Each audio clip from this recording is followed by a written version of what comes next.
Hey everybody, Meredith Eisenberg here, and I am here to talk to you about one of my pet peeves in marketing, and that is, how is it possible to put your heart and soul and all of your time and all of your effort into your marketing and then have nothing happen?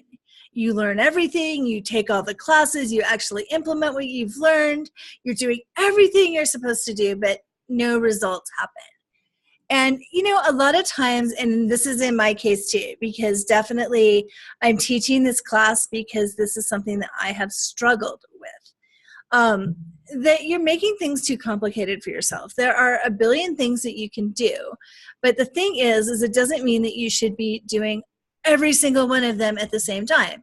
I have this very famous thing that I talk about the river, that the river has banks, and the water going through the river with banks has some force to it. If you don't have boundaries around the river and you're trying to do everything, then the water is still and it's just a giant puddle and it doesn't go anywhere. And so this is what I see a lot of people doing in their marketing. And in order to, really get the most out of your time, and you don't really want to spend your time marketing, you want to spend your time doing whatever it is you started your business to do. If you bake pies, you want to bake pies.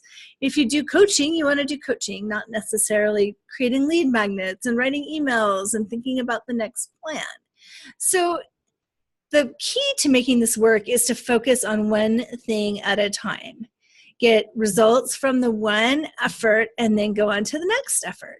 And I know this is really a lot easier said than done. So I have 5 hints for you on how to streamline and simplify your marketing so that you can get to where you want to go.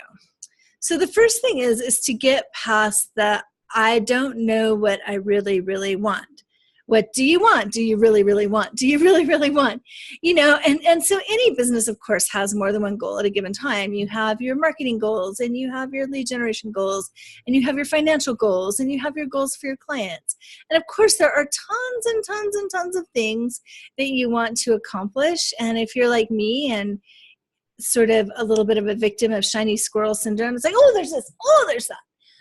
But if you have too many goals, it's impossible to make progress.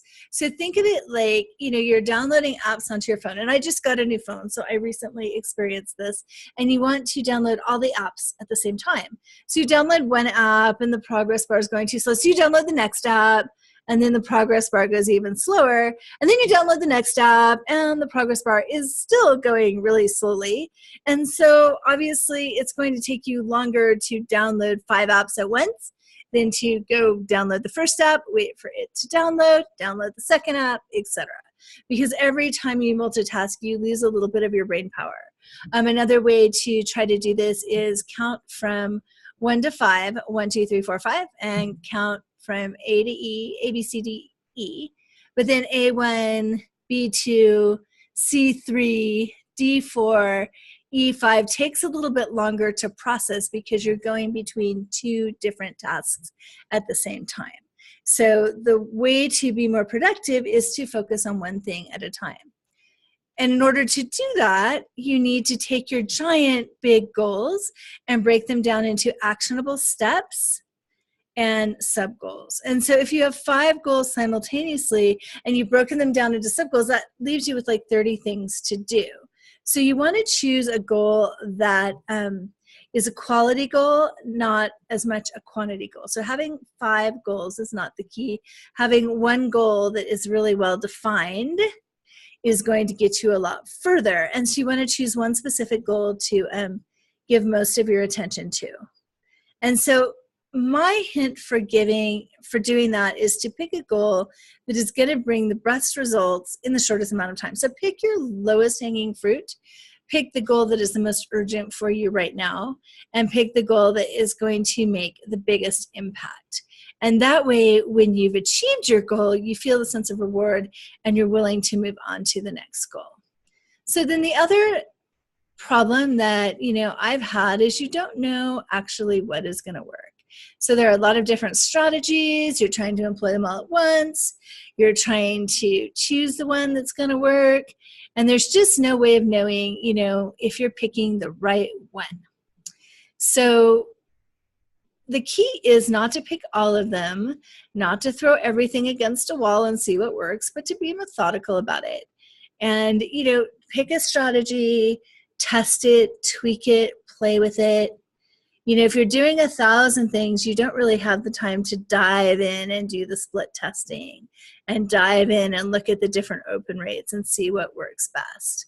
So the key is, to just take a calculated guess, have a thesis. If you're a scientist, you have your hypothesis and you say, okay, given, I could fix my lead page, I could launch a new product, I could start a new mastermind group. Which one of these things is going to get me the furthest? Well, maybe the mastermind group, because it might be easier to fill than launching a whole new product. Maybe the product, because you don't really have time to do the mastermind meetings or your list is really small. So you pick one and you implement it, and then you monitor the results. And so if you've chosen one clearly defined goal, that next first step is going to be pretty obvious to you. And so how it's obvious is you work backwards. So you say, my goal is to sell 10 products by the end of the month. And so you look at the metrics and say, okay, so in order to do that, how many products sold is a metric. How many people have opted in for the webinar is a metric. Setting up milestones along the way, letting you know whether you're getting close to your goal or not. So if my goal is to create a product in a month, by week 1, I want to have the sales page up. By week 2, I want to have my launch sequence in place. By week 3, I want to have found some partners to help promote it. And by week 4, I should be looking at sales. So with a good goal and metrics and milestones, you can really monitor your strategy, and you can really, if things aren't working, you can make changes to see what happens. So for example, if traffic is coming but it's not converting, that means you need a better offer, or maybe a better website design, or maybe something more relevant to your audience. So you make those changes and you start again. And then you measure your results and you know whether the changes were the right ones or not. And so, one of the things I learned working at Link Selling, which is a big marketing company, is that they test and tweak and change and tweak and test and tweak. They don't have so many different products, but they have the same products, but they're always testing and tweaking and changing based on what's working and what's not. And so over time, your audience tells you exactly what they want and exactly the best way to get them into your programs. So another thing is you're suffering maybe from split personality marketing. And I know that I am like this because I always find new experiments to run. I'm a super curious person, so I'm always looking for new things.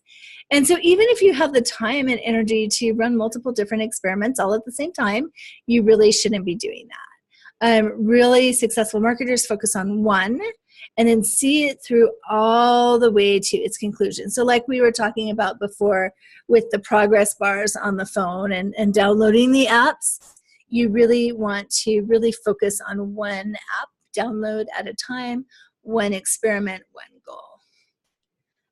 You won't get results if you're not focusing. And so even if you have a goal and a number of strategies, you're still better off working at one thing at a time. And so once you've learned one strategy, you've got it, you figured it out. And so then you can repeat it as you start on your next one. And so then at that point, once you have the strategy down and you know it works, then that's the time when you can start delegating it and outsourcing it and automating it to make it more efficient. And so then the other question that people have is, okay, I've implemented this strategy. I've monitored it. I've planned it from beginning to end. What do I do next? And so basically a good way to do that is to have milestones along the way so you always know what the next milestone is going to be. And so each milestone gets broken down into actionable steps. And so then those steps become things on your to-do list that start with verbs, right? So then that's very clear and specific. Write the landing page instead of a thing that says landing page. Proofread the landing page. Hook up the opt-in form. And so those are things that you can check off your list in 20 minutes to an hour and just keep plugging until you get it all done. You also need to figure out what resources you need and communicate with the right people. And you also need to figure out what your budget is, what tools you need. And if you do a mise en place and create everything and gather it all together before you start, then you're more likely to finish the project rather than working, and then realizing that you need an autoresponder and you don't have one, which is going to make your whole project not work as well. Another thing that people run into is they think that things aren't working, but they really are. And I had this happen, and when Jasper and I did our podcast, we're like, well, nothing is happening with the podcast. We were getting 1,000 downloads a week, but we really weren't sure that was, going to get us results. So we stopped too early on our previous podcast. So you want to make sure with your strategy that you're monitoring it closely and that you're only picking 1 or 2 strategies at a time so that you can monitor it closely, know that it's working, know that it's not working, stay on top of it, and make whatever changes are necessary. And so the other thing that's really tempting to do when I'm starting to talk about monitoring things is to install 67 different dashboards and analytics programs. And so you can have these customized reports that are really pretty and there's all this stuff. But the problem is that you really can't action the results. So the key is to simplify. So you can drown in a sea of too many metrics. And so all the time you're looking at all these metrics, but that actually kills your productivity because it's not the important metrics. You want to just choose a handful that are going to tell you if you're reaching your goal or not, and you just kind of ignore the rest of them. And so this approach is going to be much more focused. It's going to save you time. You can just check the few analytics that you're tracking, and then you can just do it quickly each week. And so this is kind of my little rant on why you should simplify your business and your marketing. As tech grows in complexity, really what we need to do most is simplify, take a deep breath.